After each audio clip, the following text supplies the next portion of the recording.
তাহলে এখান থেকে আমি আমার মুসলিম বাবাদেরকে, আমার সমাজকে, আমার নামাজকে, আমার এলাকা ভিত্তিক মসজিদের চতুর্পাশে আমার যুবক বাবারা, ভাইরা এবং আমার পর্দার আড়ালে পর্দানশীল মস্তরাত মা ও বোনেরা, ছোট বড়, বাবার বয়সী, দাদার বয়সী সকলের প্রতি আমি আকুলভাবে দৃষ্টি আকর্ষণ করছি।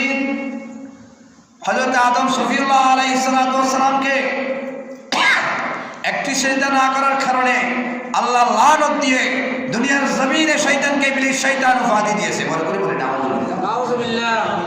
তাহলে এখান থেকে বোঝা যায় আমরা মুসলমান 5 ওয়াক্ত নামাজ, আল্লাহর নবী আমাদের জন্য 50 ওয়াক্ত থেকে 5 ওয়াক্ত নামাজ এনেছে। 5 ওয়াক্ত নামাজ হিসাব করে দেখো আল্লাহর দরবারে কয়টি সিজদা প্রতিদিন দেওয়া যাচ্ছে না, ঠিক কি না? একটা সিজদার জন্য যদি শয়তান যদি ইবলিস হয়ে যায়, আর আমরা লক্ষ লক্ষ কোটি কোটি সিজদা আমরা দিচ্ছি না, তাহলে আমার মনে হয় এখান থেকে ইবলিস শয়তান থেকেও আমরা আরো বড় শয়তানে পরিণত হয়েছি। বলে করে বলি নাউযুবিল্লাহ। দেখেন, আপনি গান বাজনা দেন, মাহফিল দেন, কোন ধর্মীয় অনুষ্ঠান দেন, ওখানে 5 জন পাওয়া যায় না। আর কোন একটা অনুষ্ঠান যদি গান বাজনা হয়, ওখানে দেখবেন লক্ষ লক্ষ মানুষ উপস্থিত হয়ে যায়, দাওয়াত দিতে হয় না, ঠিক না? ঠিক। তাহলে আমি বলতে চাই, এই ইবলিস শয়তান যদি একটা সিজদার কারণে যদি আল্লাহর দরবার থেকে যদি লানতপ্রাপ্ত হয়ে থাকে, তাহলে আমরা আপনারা কত হাজার হাজার সিজদা আমরা আমাদের কপাল থেকে চলে যাচ্ছে, ঠিক কি? তাহলে আমরা কি করে জবাব দেব আল্লাহর দরবারে? আমি একটু উদাহরণের কথা বলি। একজন বাদশাহ, উনি বলেছেন, ক্ষেতের মধ্যে গেলেন, রোয়া ক্ষেতের মধ্যে, ধান ক্ষেতের মধ্যে গেলেন, গিয়ে দেখলেন ধান ক্ষেতের মধ্যে একটি ধানের গোসা এই যে মোটামুটি। এরপরে এসে বিবিকে বলে, আমার প্রাণের বিবি, প্রতি বছর খানি জমিনের মধ্যে 40 হাড়ি 60 হাড়ি ধান হয়, এবছর দেখবে 100 হবে। বলে করে বলি সুবহানাল্লাহ। যখন কাটতে গেলেন, কেটে আনলেন, ধানের মধ্যে চোপা থাকে না, ধুলো থাকে না, সব কিছু জার দিয়ে যখন গোলায় তোলার জন্য যখন মাপা দিয়েছে, তখন হয়েছে 40 হাড়ি। বলে করে বলি সুবহানাল্লাহ। তাহলে 60 হাড়ি কোথায়? প্রাণের বিবি বলে, হে বাদশা সাহেব, আমার প্রাণের স্বামী, তুমি বলেছো 100 হাড়ি ধান হবে, এখন 60 হাড়ি কোথায়? এই বিবি, তোমাকে একটা উদাহরণ স্বরূপ বুঝিয়েছি, ভালো কাজের দিকে যদি যারা পুরা করতে যায়, তাহলে 100 ভাগে 40 জন পাওয়া যাবে, আর 60 জন শয়তান ইবলিসের দ্বারায় পরিণত হবে। ওরে করে রাগ করতেছেন? তাহলে এবার আসুন, হযরতে মা আয়েশা সিদ্দিকা রাদিয়াল্লাহু তাআলা আনহা আল্লাহর দরবারে, মা আয়েশা সিদ্দিকা রাদিয়াল্লাহু তাআলা আনহা আল্লাহর মাহবুব নবীর কাছে একটি প্রশ্ন জুড়িয়ে দিলেন। বলে করে বলি সুবহানাল্লাহ। বললেন, ইয়া রাসূলুল্লাহ, ইয়া হাবিবাল্লাহ, আল্লাহর প্যারা হাবিব, গভীর মনোযোগ আমার বাবারা ভাইরা, আল্লাহর প্যারা হাবিব, আমি বলতে চাই, আমি মা আয়েশা সিদ্দিকা রাদিয়াল্লাহু তাআলা আনহা, আমি আপনার নূরানী কদমের মধ্যে একটি প্রশ্ন জোগাতে চাই। ইয়া রাসূলুল্লাহ, আপনি যদি আমাকে অনুমতি দাও, আমি মা আয়েশা সিদ্দিকা রাদিয়াল্লাহু তাআলা আনহা, তাহলে আমি ওই প্রশ্ন আপনার কদমের মধ্যে আমি পেশ করতে পারি। সুবহানাল্লাহ। এই কথা যখন বললেন, হযরত মা আয়েশা সিদ্দিকা রাদিয়াল্লাহু তাআলা আনহা আল্লাহর প্যারা হাবিব বলতে লাগলেন, হে মা আয়েশা, তোমার যত রকমের মনের বাসনা আছে, যত রকমের প্রশ্ন তোমার দিলের মধ্যে জেগেছে, আমি রাসূলকে বলার জন্য, তুমি নির্ভয়ে নিঃস্বার্থে তুমি বলতে পারো। আমি আল্লাহর হাবিব, তোমার ওই প্রশ্নের শোনার জন্য আমি রাসূল বেকুল। হযরত মা আয়েশা সিদ্দিকা রাদিয়াল্লাহু তাআলা আনহা বলতে লাগলেন, ইয়া রাসূলুল্লাহ, ইয়া হাবিবাল্লাহ, সালাতু ওয়াসসালামু আলাইকা সাইয়্যিদি ইয়া রাসূলুল্লাহ, আমি বলতে চাই, সর্বপ্রথম আসমানের নিচে জমিনের উপরে মতান্তরে 1 লক্ষ, মতান্তরে 2 লক্ষ 24, মতান্তরে 3,36,000 নবী রাসূল পয়গম্বররা, এছাড়া অবগণিত অনুগামী জগতের অদৃশ্য মালায়েকা ফেরেশতারা এবং আল্লাহর কোটি কোটি উম্মতরা, আপনি নবীর কোটি কোটি আল্লাহর বান্দা রাসূলের উম্মতরা, এর মধ্যে কে জান্নাতি পোশাক আগে পাবে? বলে সুবহানাল্লাহ। কে বলেছেন? হযরতে মায়েশা সিদ্দিকা রাদিয়াল্লাহু তাআলা আনহা স্বামীর কাছে প্রশ্ন করেছেন, আল্লাহর প্রিয় হাবিব, আমার নবী, আপনার নবী, দয়াল নবী, আল্লাহর মাহবুব নবী, জান্নাতওয়ালা নবী, মদিনাওয়ালা নবী জিজ্ঞেস করলেন, মুস্কি মুস্কি হাসতে লাগলেন, এ মায়েশা, তোমার আর কি প্রশ্ন আছে? এটা আমার কর্মে যোগাও।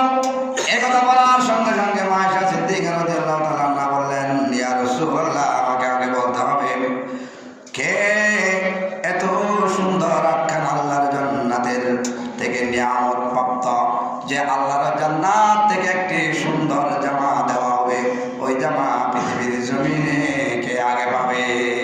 সুবহানাল্লাহ। এই কথা যখন বললেন, আমার রাসূল মুস্কি মুস্কি হাসলেন। আমি এখান থেকে একটি মাসালা আপনাদেরকে খল করে দিচ্ছি। কোন একটি ভালো কথা বলো, খারাপ বলো, মন্দ বলো, তুমি ওনার সাথে পারি উঠতেছ না, ওনার সাথে পারি না উঠলে তুমি বেজার হবে না। তুমি আল্লাহর দিকে তাকিয়ে একটি ছোট্ট করে মুস্কি হাসি দেবা। মুস্কি হাসি দেওয়া মাত্র আমার রাসূলের উসিলায় আল্লাহ আমার কানের দপ্তরে তোমার হাসি কবুল হয়ে যাবে। রাগ করবেন না বাবারা, আমার ও যুবক বাবারা, ভাইয়েরা, গভীর মনোযোগ দিয়ে একটু খেয়াল করুন। তখন বলতে লাগলেন, ও মায়েশা সিদ্দিকা রাদিয়াল্লাহু তাআলা আনহা, সর্বপ্রথম আমি আল্লাহর প্যারা হাবিব জনাবে মুস্তাফা মুহাম্মদুর রাসূলুল্লাহ সাল্লাল্লাহু আলাইহি ওয়াসাল্লাম ওই জান্নাতে পোশাক পাবো। ইয়া রাসূলুল্লাহ, ওই জান্নাতি পোশাক আপনি পাবেন, ঠিক আছে, এটা পরবে কে আগে? আগে পরবে কে? আমরা তো ঈদের সময় নতুন জামা ক্রয় করি কিনা? নতুন জামা এনে আমরা ওটা গায়ে দিয়ে দিই, কোনো দোয়া কালাম কিছু করি না, আল্লাহর দরবারে শুকর গুজার করি না। এখানে একটি দোয়া আসেনি? নতুন জামা পরিধান করার সময়, পড়ার সময় একটি দোয়া আছে, এটা পরে আল্লাহর দরবারে শুকর করতে হয়। আলহামদুলিল্লাহিল্লাযী কাসানি মা ওয়ারি বিহি আওরাতি ওয়া তাজাম্মালু বিহি ফি হায়াতি। সুবহানাল্লাহ।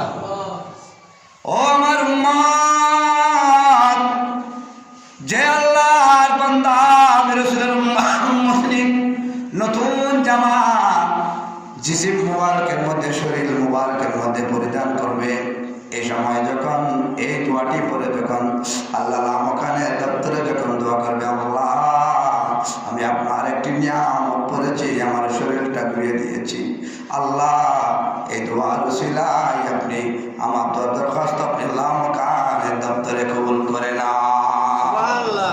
এই কথা বলতে দেরি আল্লাহর প্যারা হাবিব নবুয়তের জামানের সাত ফরমাচ্ছেন, ও গোবন উম্মত, ও আল্লাহর বান্দা আমি রাসূলের উম্মত, তুমি এই কথা বলে আল্লাহর দরবারে শুকরিয়া আদায় করতে দেরি, আল্লাহ তোমার শুকরিয়ার নিয়ামত তোমাকে হাতে হাতে দান করবে।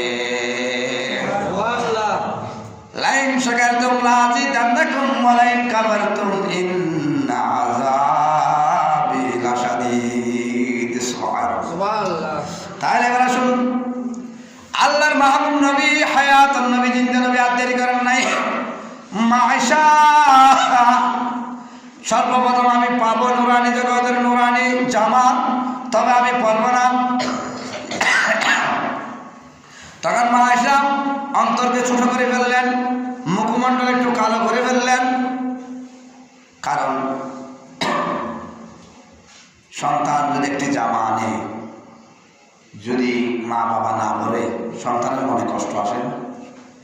প্রাণের স্বামী যে না আসলে ঘুম হয় না রাত্রে, ওই প্রাণের স্বামী একটি শাড়ি ক্রয় করে এনেছেন, এটা মনে হয় 50 টাকা দামের। এখন তো 50 টাকা দামের কোনো শাড়ি পাওয়া যাবে? 500 টাকার নিচে কোনো কাপড় আসলে এখন মনে হয় না। 500 টাকার কাপড়গুলো পরা যায় বলে মনে হয় না। এর ফলে বোঝার জন্য বলতেছে আমার যুবক বাবারা মায়েরা, গভীর মনোযোগ দিয়ে খেয়াল করুন। তখন বললেন, আমি তোমার জন্যই জিনিসটা ক্রয় করে এনেছি আমার শব্দ মজিম, তুমি যদি খুশি মনে যদি গ্রহণ করো, আমাকে নিয়ে আমি তোমাকে নিয়ে একে অপরকে জোড়াতুন নিয়ে আল্লাহর দরবারে যদি আমরা নামাজ পড়ে, তাহাজ্জুদের নামাজ পড়ে, সুন্নত নামাজ, নফল নামাজ পড়ে যদি আল্লাহর দরবারে দোয়া করি, আল্লাহ তো আজকে 50 টাকার শাড়ির দামে রসিলায় আল্লাহ কালকে 5000 টাকার কাপড় আমাদেরকে পড়াবে। ঠিক না বেটি? তাহলে বাবা এটা শুকরানা কার কাছে করতে হবে? আল্লাহর কাছে করতে হবে। তাহলে আমি বলতে চাই, তখন আল্লাহর প্যারা হাবিব বলতে লাগলেন, মা আয়েশা সিদ্দিকা রাদিয়াল্লাহু তাআলা আনহা, আমি বলতে চাই তবে আমি পাবো ওই জান্নাতি পোশাক সবার আগে আমি পাবো, কারণ আমি আউয়াল ওয়াল আখির ওয়াল যাহির ওয়াল বাতিন ওয়া হুয়া বিকুল্লি শাইইন আলীম। সুবহানাল্লাহ। আমি হলাম সৃষ্টির আগে, আমি হলাম নবী রাসূলদের আগে, আমি হলাম পৃথিবীর আগের নবী, কিন্তু আমাকে আল্লাহ পাঠিয়েছে সমস্ত নবী রাসূলদের পরে। সেজন্য শায়রারা এখান থেকে বড় মহব্বত করে বলতে লাগলেন, আমাদের নবী নবীদের শেষ। ঠিক কিনা? আর আসবে নবী, আসবে। আমাদের নবী নবীদের শেষ, আমাদের নবী নবীদের শেষ, আসে নাই আসিবে না কেউ আর নবী, আসে নাই আসবে না কেউ আর নবী। খতমে নবুয়ত পৃথিবীর রওশন, খতমে নবুয়ত জান্নাত রওশন, খতমে নবুয়ত হ্যায় সালাত দুনিয়া।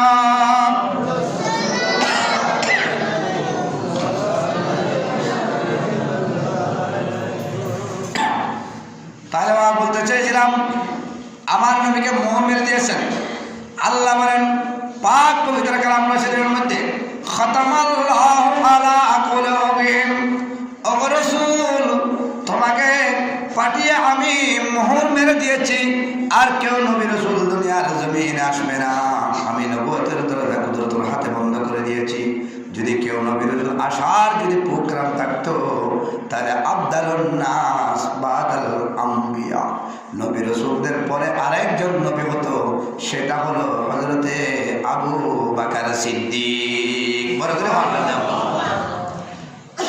আমি নবুয়তের দরজা বন্ধ করে দিয়েছি রাসূল, তুমি খাতুন নবী, তুমিও শেষ নবী, তোমার পর আর কোন নবী আসার প্রোগ্রাম আমি রাখি নাই, রাখবো না। আল্লাহ তাআলা কিয়ামত পর্যন্ত তুমি নবী শুধু পরিচালনা করবে ইয়াউমুল কিয়ামাত। তোমাকে আমি দুনিয়ার জমিনে মৃত্যুবরণ করাই নাই, তোমাদেরকে আমি তোমাকে শুধু কুল্লু নাফসিন যায়কাতুল মউত বলেছি, শুধু সাময়িকের জন্য, সাময়িকের জন্য তোমাকে আমি পৃথিবীর জমিন থেকে আমার বান্দা মন্দির এবং তুমি নবীর উম্মত উম্মতিনী থেকে পর্দা করিয়েছি। কারণ যে আমার বান্দা বন্দিনী, তুমি রাসূলের উম্মত উম্মতিনী, তোমাকে চাওয়ার মতো ডাকার মতো ডাকতে পারবে, চাইতে পারবে। তুমি রাসূল ওই বান্দা বন্দিনী এবং ওই উম্মত উম্মতিনীর ঘরের মধ্যে উপস্থিত থাকবে। আমরা চাইতে জানি না, ডাকতে জানি না, সেই জন্য আমাদেরকে কি তাই আমরা বুঝাতে চেয়েছিলাম। একটু গভীর মনোযোগ দিয়ে খেয়াল করুন। তখন বললেন, মা আয়েশা তুমি অন্তর কালো করেছো, আমি বুঝতে পেরেছি, কারণ আমি রাসূল পৃথিবীর জমিনে জানি না এমন কোন ঘটনা নেই, এমন কোন কি নেই, এমন কোন ইতিহাস নেই, আমি জানি না। কারণ আল্লাহ পাক রব্বুল আলামিন কিছু কথাবার্তা আমাকে ডাইরেক্ট জানিয়ে দিয়েছে, আর কিছু কথাবার্তা সাইয়্যিদানা জিবরাইল আমিনের দ্বারা আমাকে বলেছে।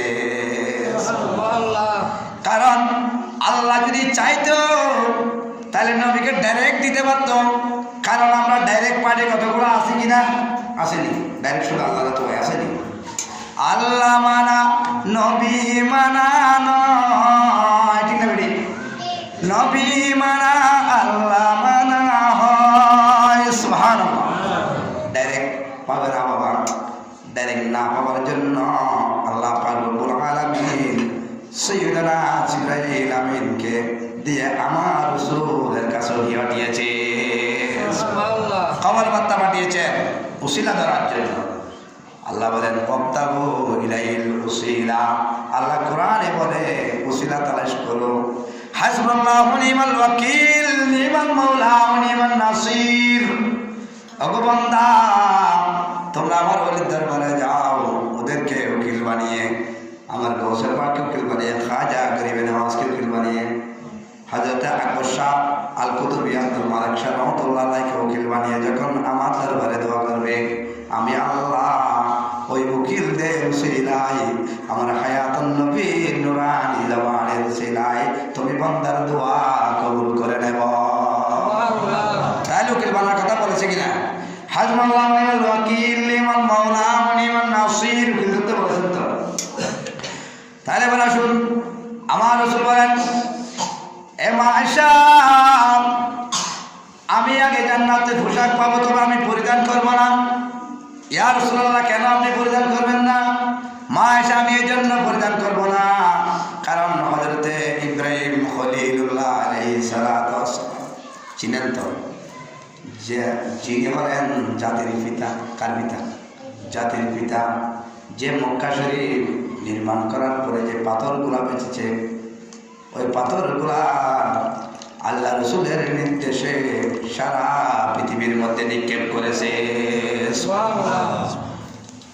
সালাতু ইয়া রাসূলুল্লাহ আলাইকুম সালাম, সারা পৃথিবীর মধ্যে নিক্ষেপ করেছেন। যেখানে যেখানে পাথরের কণাটা পড়েছে, সেখানে সেখানে ইয়াউমুল কিয়ামা, কিয়ামতের পূর্বে একটি একটি করে আল্লাহর ঘরখানে কাবার নকশা ধারিত হবে। হুজুর, আপনার কথা কিভাবে মানব? আমরা এখান থেকে মুসল্লিরা সবাইকে আমরা এই টিলের নামারে একটি মসজিদ বানব, এটাও যদি তোমাদের সিদ্ধান্ত যদি অটল হয়ে থাকে, বুঝতে হবে ওটা আল্লাহ পাক রব্বুল আলামিন খানে কাবার নকশা 1400 বছর পূর্বে আল্লাহর নবী নবুয়তের জবানে ঘোষণা দিয়েছে। বিশ্বাস করেন তো? বিশ্বাস করার নাম কি? ঈমান। এগুলো বলতে গেলে আর সময় লাগবে, সময় শেষ এখন। আল্লাহর নবী বলেছেন, এ মা আয়েশা সিদ্দিকা রাদিয়াল্লাহু তাআলা আনহা, আমি পড়ব না, ইব্রাহিম নবী পড়বে। ইয়া রাসূলুল্লাহ, ইব্রাহিম নবী কেন পড়বে?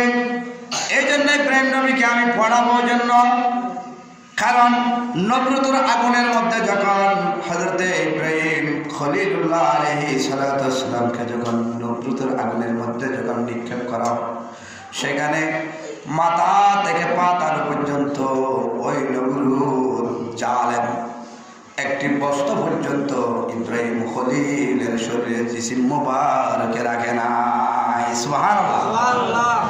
তাহলে এই জন্য রাখব, কারণ কেন? হযরত ইব্রাহিম খলিলুল্লাহ আলাইহিস সালাতু ওয়াস সালামের কাছে একটি বস্ত্র ছিল না, একটি কাপড় ছিল না, একটি রেশমও ছিল না, সেজন্য উনি কিন্তু আল্লাহকে ছাড়ে না। তখন যখন নমরুদের আগুনের মধ্যে যখন ফেলে দেওয়া হচ্ছে, তখন কি করছেন? জিবরাইল আমিন আর দেরি করলেন না, জিবরাইল আমিন তাড়াতাড়ি আল্লাহর দরবারে গেলেন। আল্লাহ, আপনার বন্ধুকে যখন নিক্ষেপ করা হচ্ছে, আপনি কি দেখতে চান না? আমার আল্লাহ বলেন, ওগো জিবরাইল, তুমি দরফর করিও না, তুমি তাড়াতাড়ি যাও, তুমি আমার বন্ধুর কাছে বলো আমি আসছি, জিবরাইল আল্লাহ পাঠিয়েছে আপনার থেকে অনুমতি পেশ করার জন্য। কোনো জায়গার মধ্যে গেলে অনুমতি নেবেন, অনুমতি ছাড়া ঢুকবেন না। আমরা তো এখন অনুমতি যাই না। কারো ঘরে গেলে তিনটি হাসি দিবেন, ডাকবেন, বাড়ি দিবেন, দেখতেছেন কোনো সারা শব্দ নেই, ঢুকবেন না। সারা শব্দ পেলে আপনি সালাম দিবেন, লম্বা করে সালাম দিবেন, আসসালামু আলাইকুম ওয়া রাহমাতুল্লাহি তাআলা ওয়া বারাকাতুহু, এভাবে সালাম দিয়ে ঘরে প্রবেশ করবেন। তখন আর দেরি করলেন না। এই কথা যখন বললেন, তখন হযরতে ইব্রাহিম খলিলুল্লাহ দরবারে গেলেন, সালাম দিলেন, আসসালাতু ওয়াসসালামু আলাইকা সাইয়্যিদি ইয়া ইব্রাহিম খলিলুল্লাহ। সুবহানাল্লাহ। তুমি কে? আমি সাইয়্যিদানা জিবরাইল আমিন, আল্লাহ আমাকে পাঠিয়েছে আপনার অনুমতি নেওয়ার জন্য। জিবরাইল আমিন ভালো কথা, মাথাকে অনুমতি দেবে, আমাকে কুণ্ডলের মধ্যে ফেলে দেবে, আমাকে নমরুদ জ্বালিয়ে ফেলবে, এটা ভালো কথা। কিন্তু তুমি আমার কাছে এসেছো ভালো, তবে তোমাকে কে বানিয়েছে? আল্লাহ বানিয়েছে। তোমাকে কে বানিয়েছে? আমি দ্রুত বলে দিচ্ছি, আল্লাহ বানিয়েছে। তোমাকে কে চোখ দিয়েছে? আল্লাহ দিয়েছে। তোমাকে 600টা না কে দিয়েছে? আল্লাহ দিয়েছে। তোমাকে যদি তোমার আফাদে মুস্তাফার মধ্যে যতগুলো নিয়ামত আছে সেগুলো যদি আল্লাহ দিয়ে থাকে, আল্লাহ কি দেখে না? কানে শুনে না? চোখে কি দেখে না? আল্লাহকে জানে না? আমি ইব্রাহিম খলিল নবরুতুর আগুনের মধ্যে ভুলে যাব আমি আল্লাহর বন্ধু হয়ে। আল্লাহ কি দেখে না? তুমি আল্লাহকে গিয়ে বলো তুমি জিবরাইল আমিনের সাহায্য, আমি ইব্রাহিম খলিলের প্রয়োজন নেই। একথা যখন বললেন আল্লাহ, এরপরে জিবরাইল আমিনকে বললেন, জিবরাইল আমিন যাও যাও যাও যাও, আমি যদি নবরতের আগুনের মধ্যে যদি পুরে যদি সরকার হয়ে যদি আল্লাহ যদি খুশি হয়, আল্লাহকে যদি আমি রাজি করতে পারি, তাহলে আমি একটা নয় দুইটা নয়, কিতাবের মধ্যে আসতেছে হাজার হাজার ইব্রাহিম খলিল যদি আগুনের মধ্যে যদি জ্বলে আমার বাড়িলায় যদি খুশি করতে পারি, তাহলে আমি ইব্রাহিম জ্বলতে আগুনের মধ্যে রাজি। সুবহানাল্লাহ। তারপরে কাকে?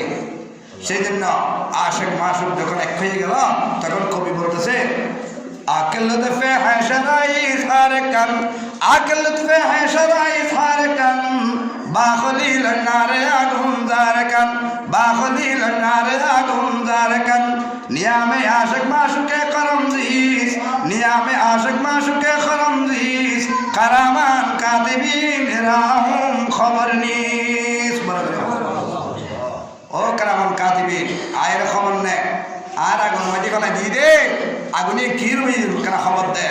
নবরুদ রোজাই রহত দে কারামান কাতিবিনি, ওয়া নবরুদ যার আগুন মাটি ফেলে দিও যে ইবে আগুন না পড়ে, ইবে তো জান